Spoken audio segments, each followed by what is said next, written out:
আসসালামু আলাইকুম, স্বাগত জানাচ্ছি RTVর সন্ধ্যার সংবাদে। পুরোটা সংবাদে আপনাদের সাথে রয়েছে আমরা দুজন, আমি নুসরাত সুজানা এবং আমি পারভিন মিতু। যে রাজনৈতিক মামলাগুলো এখনো প্রত্যাহার করা হয়নি সেগুলো দ্রুত সমাধানের জন্য জেলা প্রশাসকের নেতৃত্বে কমিটি করা হয়েছে বলে জানিয়েছেন আইনমন্ত্রী মোহাম্মদ আসাদুজ্জামান। বিকেলে জাতীয় সংসদের অধিবেশনে বাগেরহাট ৪ আসনের সংসদ সদস্য আব্দুল আলীমের প্রশ্নের জবাবে একথা বলেন তিনি। মন্ত্রী বলেন, ৫ বছরের বেশি পুরনো মামলাগুলো অগ্রাধিকার ভিত্তিতে চিহ্নিত করে দ্রুত নিষ্পত্তির লক্ষ্যে উদ্যোগ নেওয়া হয়েছে।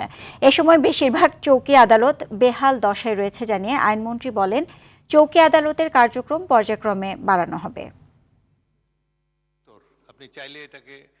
যে রাজনৈতিক মামলাগুলো এখনো প্রত্যাহার হয়নি, ইতিমধ্যে সেই মামলাগুলো প্রত্যাহারের জন্য জেলা প্রশাসকের নেতৃত্বে একটি কমিটি হয়েছে। সেই কমিটির মাধ্যমে স্বরাষ্ট্র মন্ত্রণালয় হয়ে আইনমন্ত্রীর নেতৃত্বে আরেকটি কমিটি হয়েছে। সেই কমিটির কাছে আসলে আমরা সেটা যাচাই বাছাই করে প্রত্যাহারের জন্য যথাযথ সিদ্ধান্ত গ্রহণ করছি এবং করব।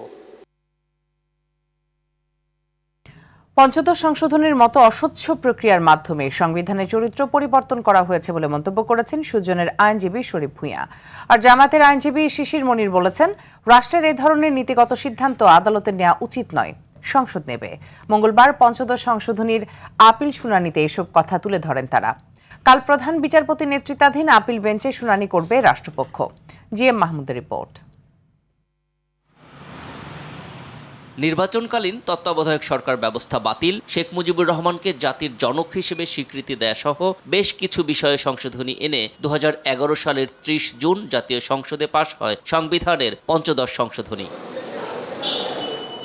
অন্তর্বর্তী সরকারের সময় এ সংশোধনী বাতিল চেয়ে করা দুটি রিটের রায়ে কয়েকটি বিধানকে অসাংবিধানিক ঘোষণা করে হাইকোর্ট। এতে তত্ত্বাবধায়ক সরকার ফেরার পথ খুললেও কিছু জটিলতা থেকে যাওয়ায় এর বিরুদ্ধে বিএনপি, জামায়াত ও সুজন সহ কয়েকটি পক্ষ পৃথক আপিল করে।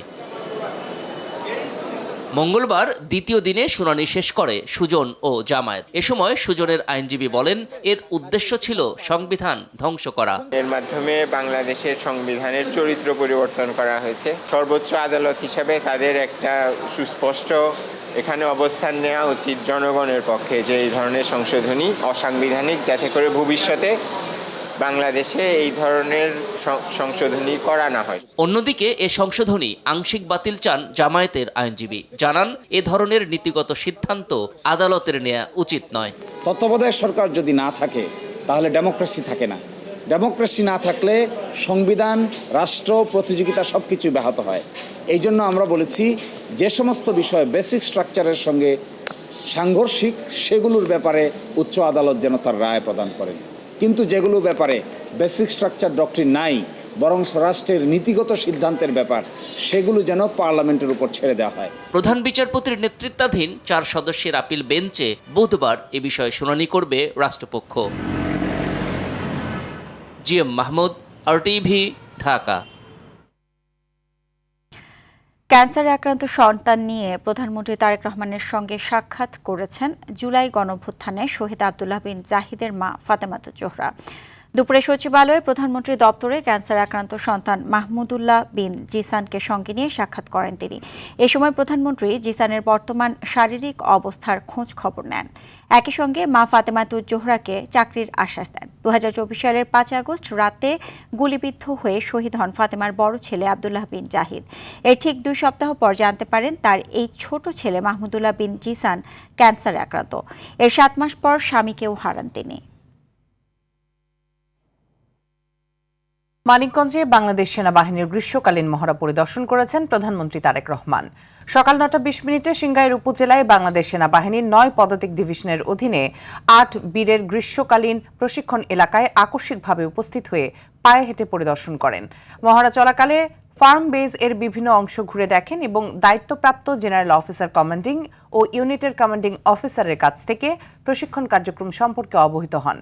এ সময় প্রধানমন্ত্রীর প্রতিরক্ষা উপদেষ্টা ব্রিগেডিয়ার জেনারেল অবসরপ্রাপ্ত ডক্টর AKM শামসুল ইসলাম, বাংলাদেশ সেনাবাহিনীর প্রধান জেনারেল ওয়াকারুজ্জামান, প্রধানমন্ত্রী সামরিক সচিব মেজর জেনারেল আবুল হাসনাত মোহাম্মদ তারিক এবং বাংলাদেশ সেনাবাহিনীর ঊর্ধ্বতন কর্মকর্তারা উপস্থিত ছিলেন।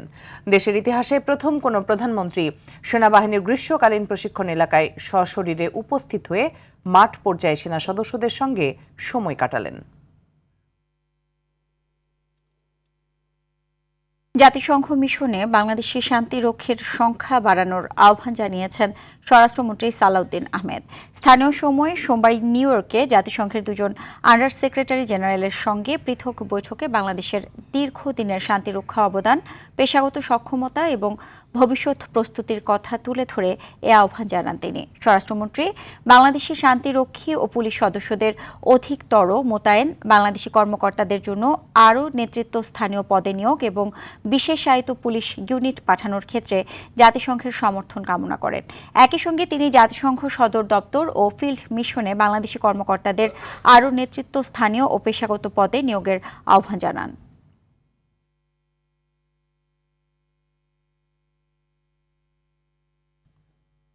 পনেরো বছর পর জাতীয় পরিচয়পত্র নবায়ন করার উদ্যোগ নিচ্ছে নির্বাচন কমিশন। কমিশন সচিব আক্তার আহমেদ জানালেন, 15 থেকে 20 বছরের মানুষের পেশা, বৈবাহিক অবস্থা, ঠিকানা পরিবর্তন হয়, চেহারায় পরিবর্তন আসে, তাই এটি নবায়ন করা জরুরি হয়ে পড়েছে। সাধারণ মানুষ বলছে, নির্বাচন কমিশনের এই উদ্যোগ অত্যন্ত ইতিবাচক। সেই সঙ্গে এনআইডি সংশোধন প্রক্রিয়া আরও সহজ করার দাবি জানালেন তারা। আতিকা রহমানের রিপোর্ট। 2008 সাল থেকে বায়োমেট্রিক পদ্ধতি ও ছবিযুক্ত জাতীয় পরিচয়পত্র চালু করা হয়। গত 18 বছরে এনআইডি সংশোধনের সুযোগ থাকলেও নবায়ন করার ব্যবস্থা ছিল না। এবার জাতীয় পরিচয়পত্রের মেয়াদ 15 বছর পূর্ণ হলে নবায়ন বাধ্যতামূলক করার কথা ভাবছে নির্বাচন কমিশন। ইসি সচিব জানালেন, নবায়নের ক্ষেত্রে পেশা, বৈবাহিক অবস্থা পরিবর্তন করার সুযোগ থাকবে। 15 বছরে চেহারা ও আঙ্গুলের ছাপে পরিবর্তন আসে, তাই সেগুলোও নবায়ন করা যাবে। আপনি নবায়নটা করবেন, আপনি over the period of time আপনার ছবির পরিবর্তন হতে পারে, বায়োমেট্রিক্সের পরিবর্তন হতে, আঙুলের ছাপের পরিবর্তন হতে পারে। এনআইডি কার্ডের নাম্বার চেঞ্জ হবে না। যখন এনআইডি করেছে তখন ছাত্র ছিল, এখন সে একজন চাকরিজীবী, তাহলে এখন পেশাতেও পরিবর্তন হবে। ছবিগুলো তোলা হয়েছে 7, 8, 9 ওয়েবক্যাম দিয়ে করা হয়েছে। আমরা ডিএসএলআর দিয়ে আমরা ছবি তুলি, এখন ছবিগুলো অনেক বেশি কম্পোজড। তো এই জায়গাগুলোকেই আমরা নবায়ন বলছি। তবে নিজের নাম, বাবা মায়ের নাম, জন্ম তারিখের মতো গুরুত্বপূর্ণ বিষয় পরিবর্তন করা যাবে না। আমি কি সংশোধন চাচ্ছি? আমি বলছি আমার নাম সম্পূর্ণ একটা নতুন নাম দিতে চাচ্ছি। কেন? তাহলে আগেরটা ভুল না পরেরটা ভুল? যে জন্ম তারিখ চাওয়া হচ্ছে সেই তারিখে দেখা যাচ্ছে যে নিবন্ধন করেছেন ওনার 10 বছর বয়সে। নিবন্ধন যদি 10 বছর বয়সে একজন করে থেকে থাকে, তাহলে সেটা তো আইনগতভাবে অপরাধ। এই ধরনের ঘটনাগুলো অহরহ হচ্ছে। পুরো ডেটা চেঞ্জ করার কোনো সুযোগই নেই। এনআইডি সংশোধন করতে গিয়ে সাধারণ মানুষের ভোগান্তির শেষ নেই, তাই তথ্য হালনাগাদের সুযোগ সময়োপযোগী পদক্ষেপ বলে মনে করছেন সাধারণ মানুষ। ভবিষ্যতে তারা চাকরি পেলে অথবা বিয়ে শাদী করলে তাদেরকে এগুলো পরিবর্তন করা দরকার। দেশের বাইরে যেতে গেলেও তাদেরকে পরিবর্তন করা দরকার। তো আমি মনে করি এটা ভালো উদ্যোগ। একসময় হয়তো দিয়েছে আমি বেকার, এখন আমি চাকরি করি, পরিবর্তনের কিছু একটা ছোঁয়া লাগে, তাহলে এটার পরিবর্তন সবার মাঝেই আসবে। 5 বছরের ভিতরে একটা বিগ পরিবর্তন দেখা যায়, সেখানে 15 বছরে তো অনেক পরিবর্তন হয়। তা আপডেট থাকলে এই তথ্যগুলো সরকারের জন্যও ভালো। জাতীয় পরিচয়পত্র সংশোধন প্রক্রিয়া সহজীকরণ এবং দ্রুতগতি করার ব্যবস্থা নিতে নির্বাচন কমিশনের প্রতি দাবি জানিয়েছেন নাগরিকরা। আতিকা রহমান, RTV, ঢাকা। সাভারে এনসিপির সমাবেশে ককটেল বিস্ফোরণের ঘটনায় গ্রেপ্তার নিষিদ্ধ যুবলীগ ও ছাত্রলীগের 2 নেতাকর্মীকে 2 দিনের রিমান্ড মঞ্জুর করেছেন আদালত। ঢাকা জুডিশিয়াল ম্যাজিস্ট্রেট তাজুল ইসলাম সোহাগের আদালতে হাজির করে আসামিদের 7 দিনের রিমান্ড আবেদন করলে এ আদেশ দেওয়া হয়। এর আগে গেল রাতে অভিযান চালিয়ে তাদের গ্রেপ্তার করে পুলিশ। প্রধানমন্ত্রী তথ্য উপদেষ্টা জানিয়েছেন, এনসিপির সমাবেশে হামলায় জড়িতদের বিরুদ্ধে ব্যবস্থা নেবে সরকার। বিস্তারিত সাকিবুর রহমানের রিপোর্টে।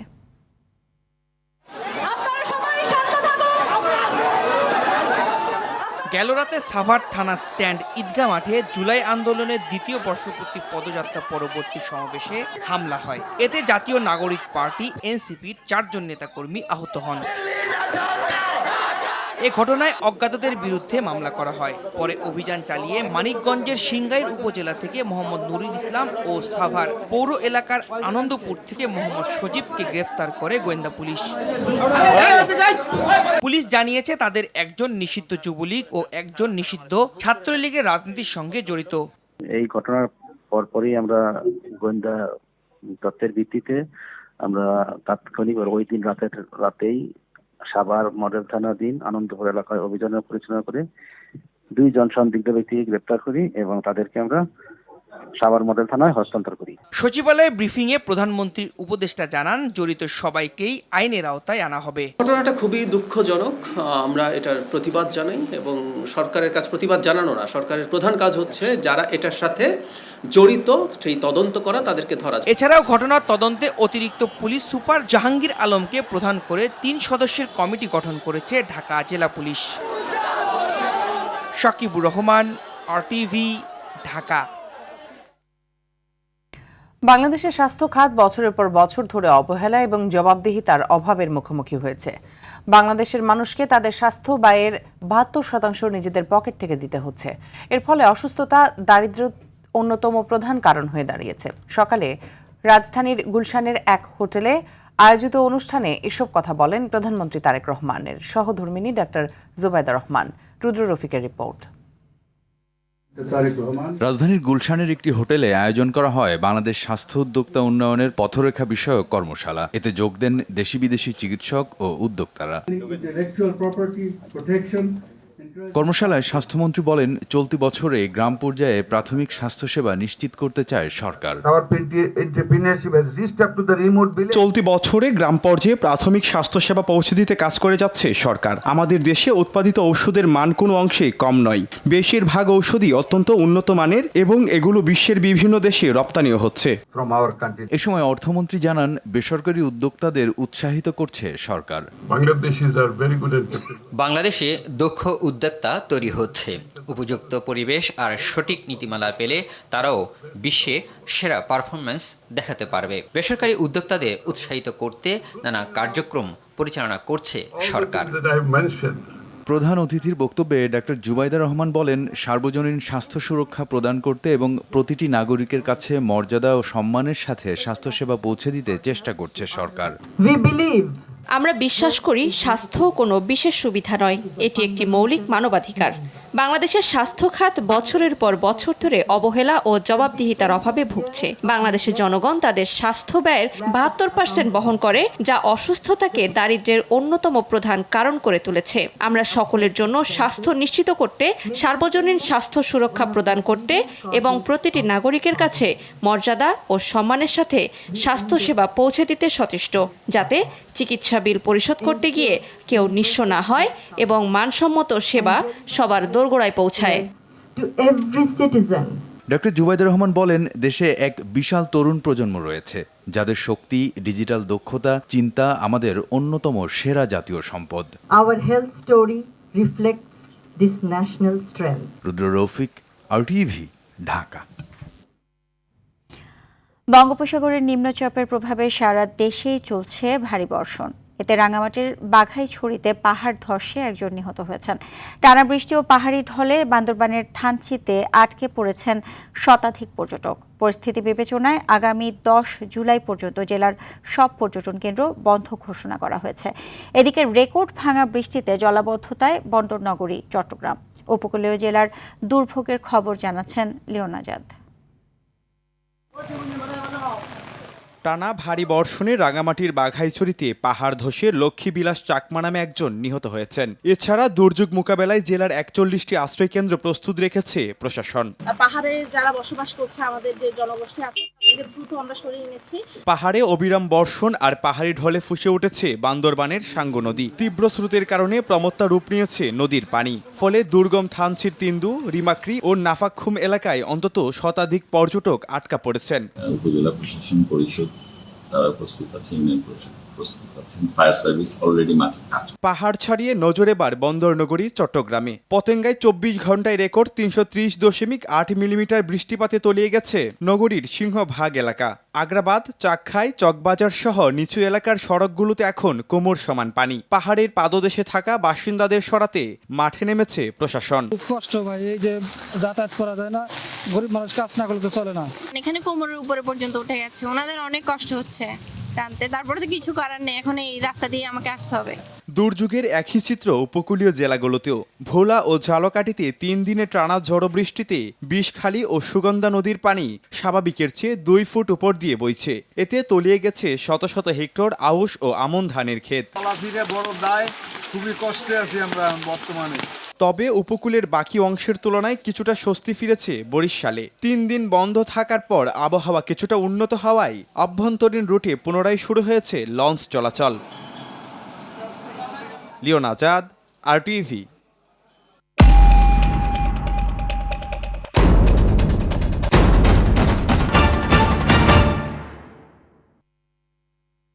এবারে বিআরবি কেবল বিশ্বকাপের খবর।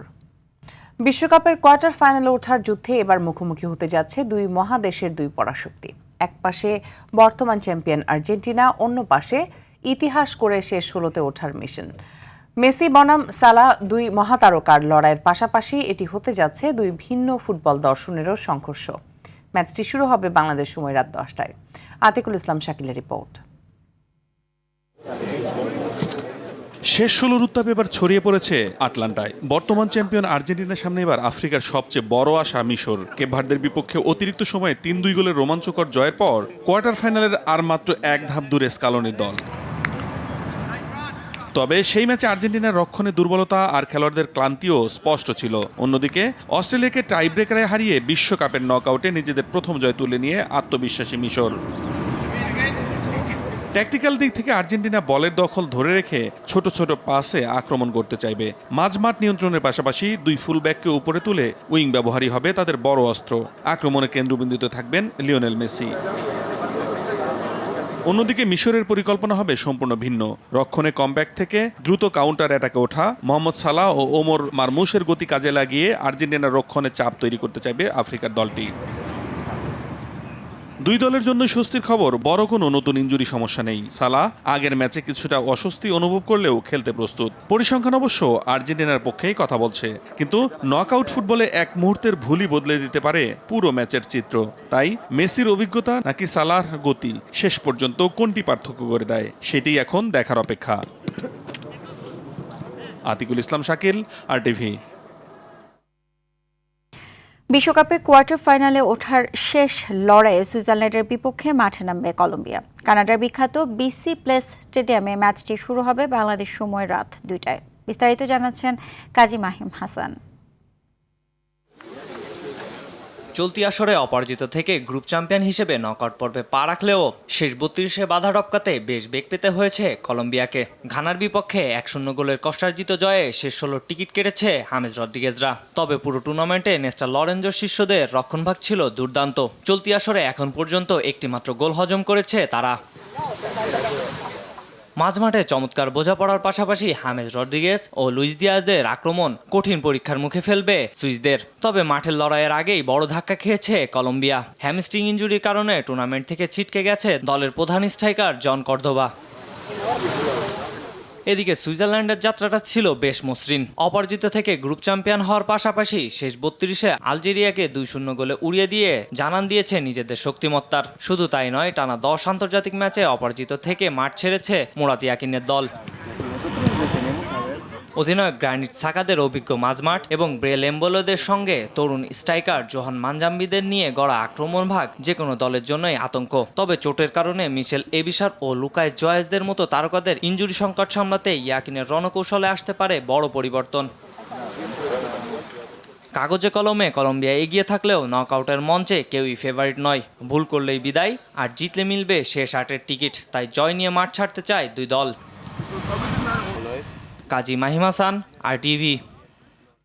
নিরবিচ্ছিন্ন সেচ সুবিধা নিশ্চিত করতে দ্রুত সময়ের মধ্যে ইঞ্জিন চালিত সব সেচ পাম্পকে সৌর বিদ্যুতের আওতায় আনা হবে বলে জানিয়েছেন মৎস্য ও প্রাণী সম্পদ মন্ত্রী মোহাম্মদ আমিনুর রশিদ। বিকেলে জাতীয় সংসদে কুমিল্লা 9 আসনের সংসদ সদস্য আবুল কালামের প্রশ্নের জবাবে একথা বলেন তিনি। মাছের বংশ রক্ষায় নিষিদ্ধ চীনা জাল বন্ধে অভিযান অব্যাহত রয়েছে বলে জানিয়ে মন্ত্রী বলেন, সমুদ্র থেকে মিঠা পানি পর্যন্ত মাছের অভয়ারণ্য করা হবে। এছাড়া জনগণের দ্বারা নির্বাচিত বলেই এমপিরা জনগণের চিন্তা করছে মন্তব্য করে তিনি বলেন, উন্মুক্ত জলাশয় কোনো অবস্থাতেই ইজারা দিতে দেওয়া হবে না। যাদের শুধু পেশা জেলে, তাদেরকে আমরা অন্য সময়ে যখন মাছ ধরার সুযোগ থাকবে না, ওই সময়গুলি খাদ্য সহায়তা থেকে শুরু করে নিজে স্বয়ংসম্পূর্ণ হওয়ার জন্য আরও কিছু প্রজেক্টও আমরা হাতে নিয়েছি। তিস্তা মহাপরিকল্পনার বাস্তবায়নের সম্ভাব্যতা যাচাই কার্যক্রম আগামী 6 মাসের মধ্যে সম্পন্ন করা হবে বলে জানিয়েছেন পানি সম্পদ মন্ত্রী শহীদ উদ্দিন চৌধুরী আনি। বিকেলে জাতীয় সংসদ অধিবেশনে লালমনিরহাট 2 আসনের সংসদ সদস্য রকুনউদ্দিন বাবুলের প্রশ্নের জবাবে কথা বলেন তিনি। এ সময় গাজীপুর 4 আসনের সংসদ সদস্য সালাউদ্দিন আইয়ুবীর প্রশ্নের জবাবে মন্ত্রী বলেন, বিগত 17 বছরে দেশের বিভিন্ন নদী ও খাল দখল করা হয়েছিল। আইনি প্রক্রিয়া মেনে সেগুলো দ্রুত উদ্ধারের চেষ্টা করা হবে।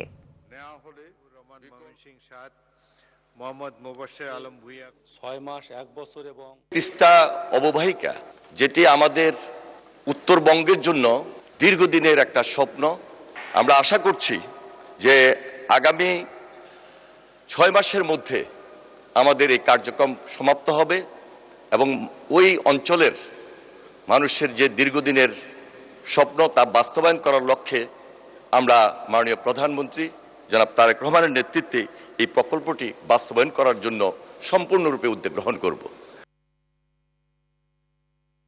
বাংলাদেশি কর্মীদের জন্য মালয়েশিয়ার শ্রম বাজার আবার উন্মুক্ত হয়েছে বলে জানিয়েছেন প্রবাসী কল্যাণ ও বৈদেশিক কর্মসংস্থান মন্ত্রী আরিফুল হক চৌধুরী। পাশাপাশি জাপান, দক্ষিণ কোরিয়া, ভারত, মরিশাস, ওমান ও সৌদি আরবের শ্রম বাজারও পর্যায়ক্রমে উন্মুক্ত হবে। দুপুরে সিলেট সার্কিট হাউসে বাংলাদেশে নিযুক্ত মার্কিন রাষ্ট্রদূত ব্রেন্ট টি ক্রিস্টেনসনের সঙ্গে সৌজন্য সাক্ষাৎ শেষে সাংবাদিকদের তিনি এসব কথা বলেন। এর আগে সার্কিট হাউসে মন্ত্রী ও মার্কিন রাষ্ট্রদূতের মধ্যে সৌজন্য বৈঠক অনুষ্ঠিত হয়।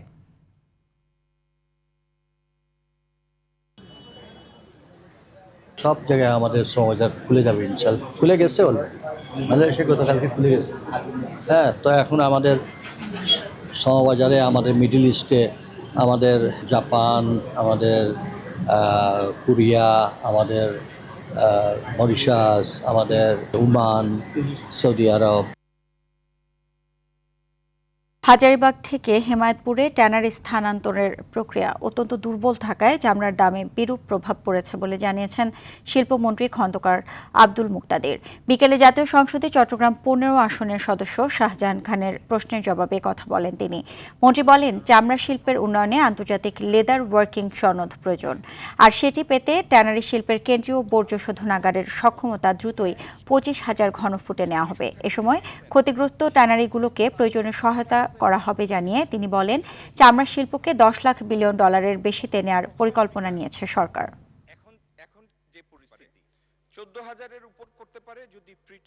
শিফট করার সিদ্ধান্তটা ভালো ছিল মাননীয় স্পিকার, কিন্তু যে উপায়ে শিফটিংটা হয়েছে এই ব্যবস্থাপনাটা ছিল একেবারে পুয়ার। ওইখানে যাওয়ার পরে বেশিরভাগ ট্যানারি দম হারিয়ে ফেলে, তারা নতুনভাবে শুরু করতে পারেনি। আমাদের যেটা লক্ষ্য সেটা হচ্ছে পরিশোধনের মেইন ওনার্সটা থাকবে, রেসপন্সিবিলিটিটা থাকবে আমাদের 2টা সেন্ট্রাল ইটিপির উপরে, কিন্তু একটা সার্টেন সাইজের উপরের যতগুলি ট্যানারি তাদের জন্য আমরা ম্যান্ডেটরি করে দেব, তারা ইন্ডিভিজুয়াল ইটিপি করবে। বর্জ্য ব্যবস্থাপনার সমস্যা দূর করতে ডিজিটাল যুগে প্রবেশ করল ঢাকা দক্ষিণ সিটি কর্পোরেশন। নাগরিক ভোগান্তি কমাতে এবং দ্রুত সেবা নিশ্চিত করতে চালু হয়েছে ক্লিন কেয়ার অ্যাপ। সকালে সিটি কর্পোরেশনের অডিটোরিয়ামে এই ডিজিটাল ওয়েস্ট ম্যানেজমেন্ট সিস্টেম অ্যাপের আনুষ্ঠানিক উদ্বোধন করেন ডিএনসিসির প্রশাসক মোহাম্মদ আব্দুস সালাম। এখন থেকে ঘরে বসেই দক্ষিণ সিটি কর্পোরেশনের বাসিন্দারা যে কোনো প্রান্ত থেকে তাদের সমস্যার কথা জানাতে পারবেন। প্রাথমিকভাবে আগামী 1 থেকে 2 মাস শুধু বর্জ্য ব্যবস্থাপনা সংক্রান্ত অভিযোগ নেওয়া হলেও পরবর্তীতে নাগরিক সব সমস্যার সমাধান পাওয়ার কথা জানিয়েছেন প্রশাসক। বর্জ্য ব্যবস্থাপনাকে একটি সুনির্দিষ্ট গতিতে আনতেই এই উদ্যোগ বলেও উল্লেখ করেন আব্দুস সালাম। তাই প্রথমত আমরা এটা বর্জ্য ব্যবস্থাপনায় 1 থেকে 2 মাস সীমাবদ্ধ থাকবে।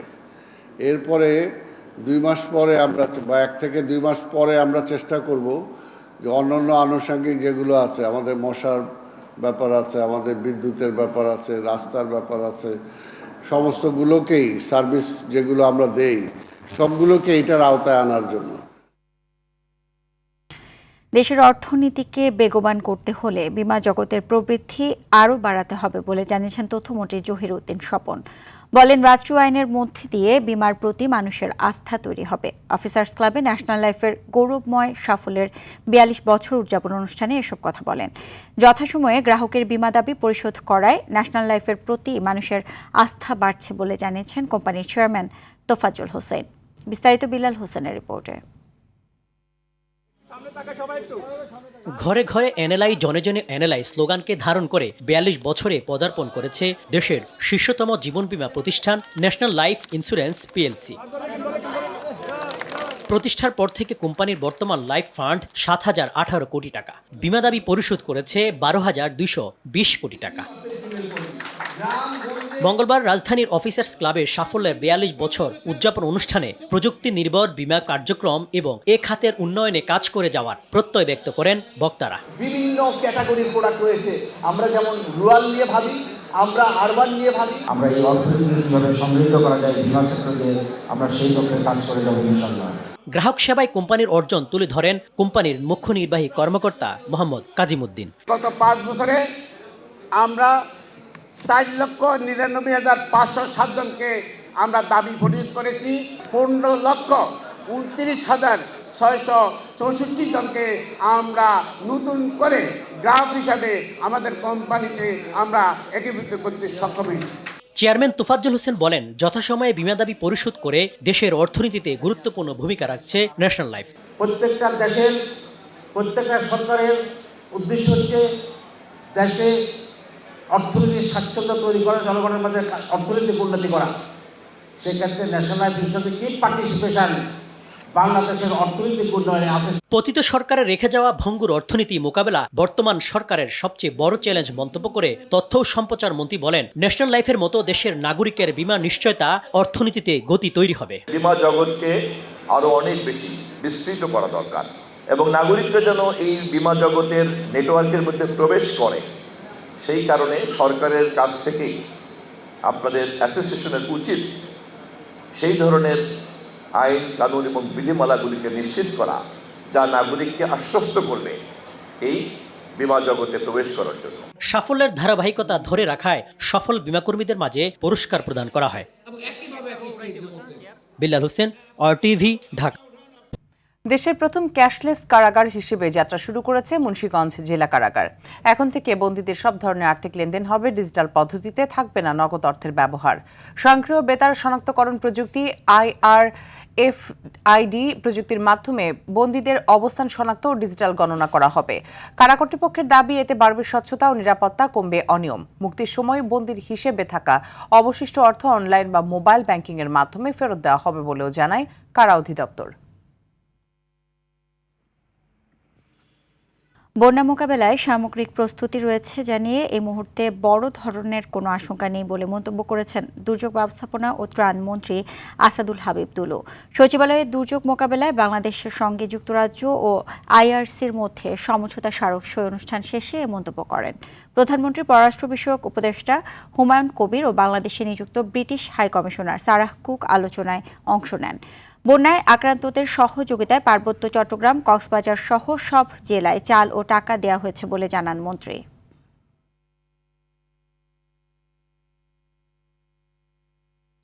বাংলাদেশে ক্যাটারপিলার অনুমোদিত ডিলার বাংলা ক্যাটের আয়োজনে যুক্তরাষ্ট্রের স্বাধীনতার 250তম বার্ষিকী উদযাপন করা হয়েছে চট্টগ্রামে। এ উপলক্ষে রেডিসন ব্লু চট্টগ্রাম বে ভিউতে ফ্রিডম 250 শীর্ষক এক বিশেষ সংবর্ধনার আয়োজন করা হয়। অনুষ্ঠানে বাংলাদেশে নিযুক্ত যুক্তরাষ্ট্রের রাষ্ট্রদূত ব্রেন্ট ক্রিস্টেনসেন সহ দূতাবাসের ঊর্ধ্বতন কর্মকর্তারা উপস্থিত ছিলেন। অনুষ্ঠানে অতিথিরা মনোজ্ঞ সাংস্কৃতিক পরিবেশনা উপভোগ করেন। এ সময় বাংলা ক্যাট ও যুক্তরাষ্ট্রের মধ্যকার সহযোগিতা, উদ্ভাবন এবং টেকসই অগ্রগতির সম্পর্ক আরও শক্তিশালী করার অঙ্গীকার করেন। পবিত্র কোম নগরীর জামকারান মসজিদে লাখো মানুষের উপস্থিতিতে সম্পন্ন হয়েছে ইরানের প্রয়াত সর্বোচ্চ নেতা আয়াতুল্লাহ খামেনির জানাজা। জানাজা পড়ানোর সময় কান্নায় ভেঙে পড়েন ইমাম আয়াতুল্লাহ জাওয়াদি আমলি। এরপর বুধবার ইরাক হয়ে আগামী বৃহস্পতিবার জন্মশহর মাশহাদে চিরনিদ্রায় শায়িত হবেন এই নেতা। বিস্তারিত আজহার স্বপ্নিলের রিপোর্টে। পবিত্র শহর কোমের জামকারান মসজিদে লাখো মানুষের উপস্থিতিতে সম্পন্ন হয়েছে ইরানের প্রয়াত সর্বোচ্চ নেতা আয়াতুল্লাহ খামেনির দ্বিতীয় জানাজা। ইমাম আয়াতুল্লাহ জাওয়াদি আমলির জানাজা পড়ানোর সময় কান্নায় ভেঙে পড়লে সেখানে এক আবেগঘন পরিবেশের সৃষ্টি হয়। প্রিয় নেতাকে শেষ বিদায় জানাতে সকাল থেকে মসজিদের ভেতর ও বাইরের কয়েক মাইল এলাকা জুড়ে লাখ লাখ শোকার্ত মানুষ সমবেত হন। সেখানে শীর্ষ ধর্মীয় নেতারা উপস্থিত হয়ে মরহুমের প্রতি গভীর শ্রদ্ধা নিবেদন করেছেন। পরিকল্পনা অনুযায়ী বুধবার খামেনির কফিন নিয়ে যাওয়া হবে প্রতিবেশী দেশ ইরাকে। দেশটির পবিত্র নাজাফ ও কারবালা শহরে শিয়া সম্প্রদায়ের ধর্মীয় রীতিনীতি মেনে বিশেষ শোক শোভাযাত্রা ও জানাজা অনুষ্ঠিত হবে। খামেনির আগমন উপলক্ষে ইরাকের কয়েকটি প্রদেশে ইতিমধ্যে সরকারি ছুটি ঘোষণা করা হয়েছে। ইরাকের মাজার জিয়ারত শেষে বৃহস্পতিবার মরদেহ ফিরিয়ে আনা হবে তার জন্মশহর মাশহাদে। এদিকে শোকাবহের মধ্যে লেবাননের নাবাতি আল ফাউকায় বিমান ও গাজায় আল শিফা হাসপাতালের বাইরে ড্রোন হামলা চালিয়েছে ইসরায়েলি বাহিনী। এতে অন্তত 2 জন নিহত ও বেশ কয়েকজন আহত হওয়ার খবর পাওয়া গেছে। মধ্যপ্রাচ্যের চলমান অস্থিতিশীল পরিস্থিতির মধ্যে এ দাফন প্রক্রিয়া সম্পন্ন হতে যাচ্ছে, তাই যে কোনো ধরনের অনাকাঙ্ক্ষিত সংঘাত রুখতে তেহরান সহ সীমান্তবর্তী এলাকাগুলোতে বিশেষ সামরিক মহড়া ও জোরদার নিরাপত্তা ব্যবস্থা নেওয়া হয়েছে। আজহার স্বপ্নিল, RTV। সিরিয়ার রাজধানী দামেস্কে 2টি শক্তিশালী বোমা বিস্ফোরণে 4 পুলিশ সদস্য সহ কমপক্ষে 18 জন আহত হয়েছে। মঙ্গলবার সিরিয়ায় সফররত ফরাসি প্রেসিডেন্ট ইমানুয়েল ম্যাক্রোর হোটেল থেকে মাত্র 125 কিলোমিটার দূরে এই হামলার ঘটনা ঘটে। তবে ম্যাক্রো সম্পূর্ণ নিরাপদ আছেন এবং পূর্ব নির্ধারিত কর্মসূচি অনুযায়ী সিরিয়ার প্রেসিডেন্ট আহমেদ আল শারার সঙ্গে বৈঠক করেছেন। নিরাপত্তা বাহিনী জানায় একটি পার্ক করা গাড়ি ও একটি ময়লার পাত্রে বোমা 2টি রাখা ছিল। নিষ্ক্রিয় করার সময় এগুলো বিস্ফোরিত হয়। সাম্প্রতিক সময়ে আসাদ সরকারের পতনের পর সিরিয়ায় এটি বড় ধরনের নিরাপত্তা চ্যালেঞ্জ। এখনো কোনো গোষ্ঠী এই হামলার দায় স্বীকার করেনি। ঘটনার তদন্ত শুরু করেছে সিরিয়ার স্বরাষ্ট্র মন্ত্রণালয়। 5 ম্যাচ সিরিজের তৃতীয় টি20তে ইংল্যান্ডের বিপক্ষে মাঠে নামবে ভারত। টেন্ট ব্রিজ স্টেডিয়াম ম্যাচটি শুরু হবে বাংলাদেশ সময় রাত 10:30টায়। প্রথম ম্যাচটি বৃষ্টিতে পরিত্যক্ত হওয়ার পর দ্বিতীয় ম্যাচে 4 উইকেটের জয়ে সিরিজে 1-0 ব্যবধানে এগিয়ে রয়েছে ইংল্যান্ড। তবে ওল্ড ট্রাফোর্ডের ব্যাটিং ব্যর্থতা কাটিয়ে এই ম্যাচ জিতে সিরিজ ঘুরে দাঁড়াতে চায় অধিনায়ক শ্রেয়স আইয়ারের দল। যদিও ট্রেন্ট ব্রিজে ইংলিশ পেসারদের গতি সামলানো সহজ হবে না ঈশান কিষান, অভিষেক শর্মাদের।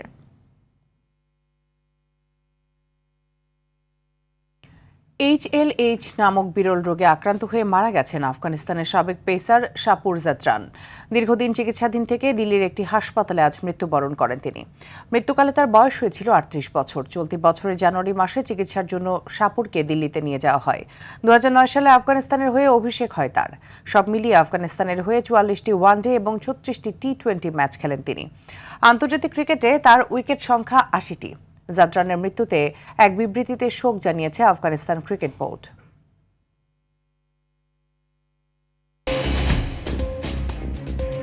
সন্ধ্যার সংবাদে পর্যন্তই। রাতের সংবাদ 11:15টায় দেখার আমন্ত্রণ রইল। ধন্যবাদ সবাইকে। সবাইকে ধন্যবাদ।